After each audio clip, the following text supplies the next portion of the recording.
لو انت بتشتغل على ابورك او حتى ناوي ان انت تبدا تشتغل عليه قريب ان شاء الله، فالفيديو دوت مهم جدا ليك. ليه بقى؟ لان في نظام جديد تماما هيتم ان شاء الله من يوم 1 مايو 2025 في نظام العمولات بتاع ابورك. النظام دوت لازم تبقى فاهمه وعارفه كويس جدا. النسبه الثابته اللي ابورك كان بياخدها منك الاول اللي هي ال 10%، خلاص بح انتهى الكلام دوت.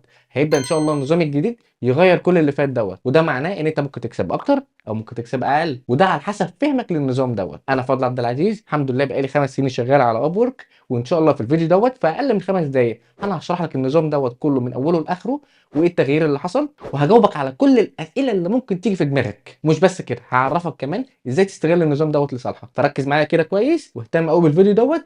زي ما قلت لك مش هياخد منك اكتر من 5 دقائق. طبعا احنا كلنا عارفين ان اب ورك هو عباره عن وسيط ما بين مين؟ ما بين واحد عنده شغل عايز حد يعمله له، وواحد تاني عنده السكيلز او المهارات اللي يقدر يعمل بيها الشغل دوت. ده هيدفع لده فلوس مقابل ان ده يعمل له الشغلانه ديت. واب ورك وسيط بياخد عموله من الشخص الاولاني ومن الشخص التاني مقابل اللي هو جمعهم ببعض. ايه بقى اللي هيتغير؟ زي ما قلت لك هو العموله ديت. تعال اقول لك النظام الاولاني خالص كان ماشي ازاي. النظام الاولاني اللي هو 20%، 10%، 5%. انت بكل بساطه اب ورك بيجي يقول لك والله العظيم انت اي عقد هتفتحه مع اي عميل احنا هناخد منك 20%. مالناش دعوه بقى. تعدي الايام مع نفس العميل وحط خط تحت كلمه مع نفس العميل، وتوصل مع نفس العميل دوت لنقطه ال $500، يعني تكسب معاه فيما مجموعه $500. هيبدا اب ورك يقول لك لا بص بقى ال 20% دي تنساها، احنا هناخد منك 10% بس يا عم. يعني ايه الكلام دوت؟ يعني بعد نقطه ال $500 ديت كل دولار انت هتكسبه احنا هناخد منك 10% بس. ايه بقى اللي هيحصل بعد كده؟ هتلاقي نفسك انت شغال مع العميل شغال مع العميل وتبدا تقبض منه كويس. اول ما توصل للنقطه الثانيه اللي هي ال $10,000 يجي يقول لك اب ورك انت والله العظيم راجل محترم، راجل يعني بروفيشنال، احنا هناخد منك 5% بس بعد ما كانت 10%. فهي بتبدا في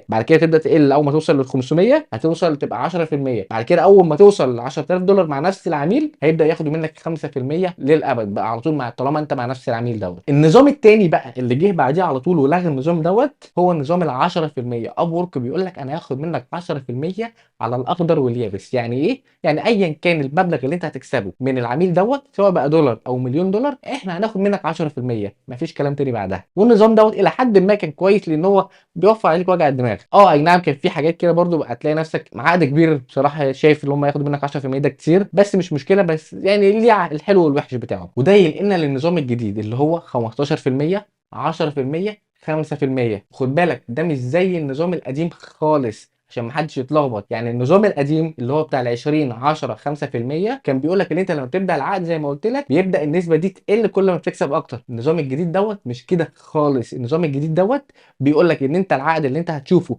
لو مكتوب عليه 15% انت هتفضل لابس في ال 15% دي لحد ما العقد ده ينتهي، بغض النظر بقى انت كسبت منه كام. لو انت لقيت عقد تاني ب 5% او ب 10% برضه نفس الكلام، طالما بدات وارتضيت بالنسبه ديت مش هتتغير. يعني مثال انا هبقى فاتح الصفحه الرئيسيه بتاعت اب ورك اللي بشوف فيها الشغل كله، هتلاقيه بيقول لك الشغلانه ديت خد بالك احنا هناخد منك 15%. 15% دي زي لسه قايل لك ايه ثابته مش هتتغير. ممكن الشغلانه الثانيه اللي هي ممكن تبقى تحتيها على طول هتفتحها وتيجي تقدم بروبوزيت تلاقيه بيقول لك انا هاخد في الشغلانه ديت 10%.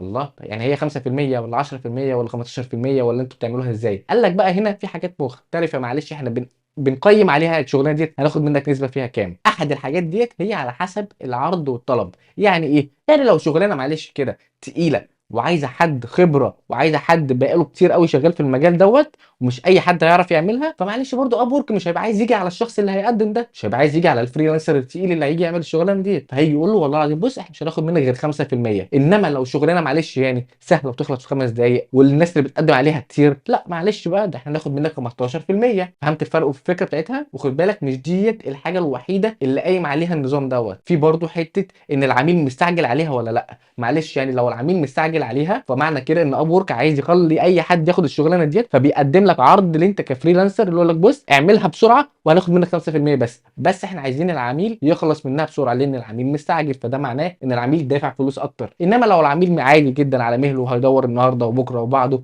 مش فارق معاه، لا معلش يعني ناخد منك 15% واحنا مستعجلين ولا ورانا حاجه. وطبعا في حاجات كتيره جدا هم قايلينها بس يعني هم مش محددين ايه بالظبط لان هم بيطوروا فيها وقت مع التاني. نيجي بقى للوقت بتاع الاسئله، وانا عارف ان الاسئله اللي هتيجي في دماغك. اول سؤال معانا هو العقود اللي انا كنت بادئ بيها ديت قبل 1 مايو هتتاثر؟ الاجابه لا. اي عقد بادئ من قبل 1 مايو مش هيتاثر باي حاجه اللي هي نسبه ال 10%. انت مالكش دعوه باي حاجه خالص. العقود اللي هتبدا يطبق عليها الكلام دوت هي العقود اللي هتبدا من بعد 1 مايو. السؤال الثاني، هل ممكن النسبه تتغير بعد ما ابدا العقد؟ لا، النسبه طالما بدات بيها العقد وانت بتقدم البروبوزال او الاوفر بتاعك للعميل، بتشوف النسبه اللي انت هتشوفها دي هتفضل تدفعها لحد ما العقد دوت يخلص، مفيش اي مجال ان هي تتغير. السؤال الثالث هو طب هم معلش يعني هو النظام دوت ايه الحلو فيه؟ هم عملوه ليه يعني؟ قال لك بص والله العظيم هو على حسب كلامهم هو بيقول لك احنا عايزين نعمل سوق فيه توازن اكتر ما بين الفريلانسرز مع بعضهم. ماشي، اي كلام وخلاص يعني، ما تدققش يعني. بس الحاجه التانيه قال لك احنا عايزين نعزز الفريلانسر التقيل. يعني ايه؟ يعني مش عايزين نيجي عليه، معلش يعني لو واحد مبتدئ ليه ناخد منه 10% وواحد تاني تقيل قوي ناخد برضه منه 10%؟ فلا، لازم يبقى في ايه فرق بسيط كده بحيث ان احنا ايه الشخص اللي هو بقى عليه طلب عالي دوت يعني ايه نجر رجله. السؤال الرابع بتاعنا هو طب بالنسبه للايجنسي، طبعا احنا عارفين ان في تفتح حساب كفريلانسر واللي انت تفتح كايجنسي. لو انت ايجنسي برضه هتنزل عليك نفس النسبه، مفيش اي فرق ما بينك وما بين الفريلانسر العادي. السؤال الخامس، لو انا طبعا عملت السبسكريبشن بتاع ابورك اللي هو فريلانسر بلس، هل ممكن حاجه تتغير؟ قال لك هي النسبه هتبقى برضه نازله عليك، يعني النظام هيتغير، يعني مش هتمشي بالنظام القديم والناس كلها ماشيه بالنظام الجديد، لا كلنا هنمشي بالنظام الجديد. بس الفرق ان انت العمولات عندك هتتغير شويه، يعني ممكن تظهر لي انا شغلانه ب 10% تظهر لك انت كعميل بلس ب 5% بس. هو ده على حسب كلامهم، هل ده بقى معناه اللي هو في كل الشغلانات؟ الله اعلم، لسه هم برضه محددوهاش. طب السؤال السادس بقى، هل في استثناءات من النظام الجديد دوت؟ يعني ممكن حد ما يطبقش عليه النظام الجديد ده؟ واحد بس. مين هو؟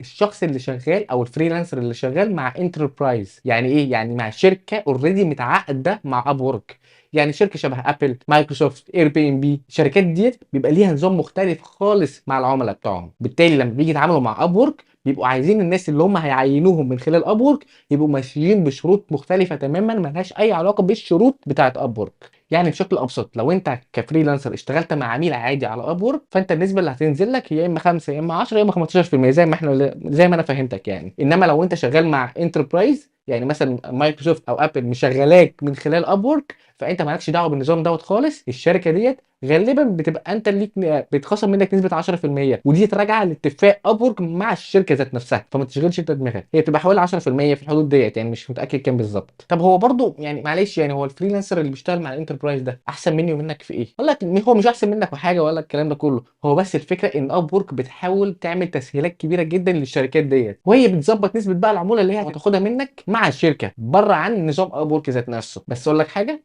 الناس دي بيبقى ليها معامله ثانيه، يعني دعم مختلف، خدمه عملاء مختلفه، نسبه العموله اقل 10% زي ما انا قلت لك، مفيش بقى اللعب ده كله. العقد حتى بتاعك مش بيخضع للسياسه بتاعت اب وورك، ده بيخضع للسياسه بتاعت اب وورك واتفاقها مع الشركه اللي انت شغال فيها من خلال اب وورك. يعني السياسات بتاعت اب وورك مش كلها بتمشي عليك في العقد دوت. نيجي بقى لاخر حته، ما هو انا ممكن استغل الموضوع ده ازاي لصالحي؟ اول حاجه انت ممكن ترفع سعر الخدمه بتاعتك شويه بحيث ان انت تغطي العموله، بس في نفس الوقت يعني برضو ما تجيش على العميل قوي يعني. الحاجه الثانيه، تبدا تستهدف المشاريع او الشغل اللي عليه طلب اقل، لان الطلب اقل معناه عموله اقل يعني فلوس اكتر ليك. وانا زي ما انا قلت لكم انا بعمل ان شاء الله الحمد لله السلسله بتاعت اب وورك، هعرفك ازاي تختار وتوصل للشغلانه اللي هي ما تضيعش عليها فلوسك والكونكس على الفاضي، لا تبقى انت بتقدم وعارف ان الشغلانه دي انت تاخدها. الحاجه الثالثه بقى هي ان انت تعلي البروفايل والسكيلز بتاعتك وتتخصص اكتر، ده عشان المجالات اللي هي فيها فريلانسر قليلين اصلا وشغل عالي ده معناه عموله قليله وفلوس اكتر، فدي حاجه لازم تخلي بالك برضو زي ما قلت لك منها. كده الحمد لله نبقى احنا خلصنا الفيديو في اقل من 5 دقايق زي ما قلت لك،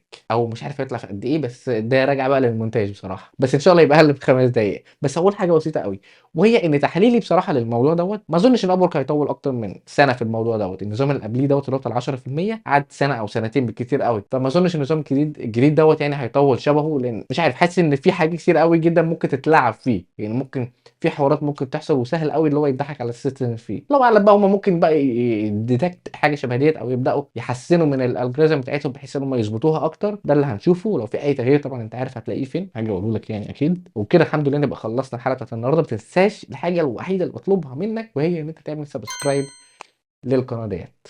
كان معاكم فؤاد عبد العزيز.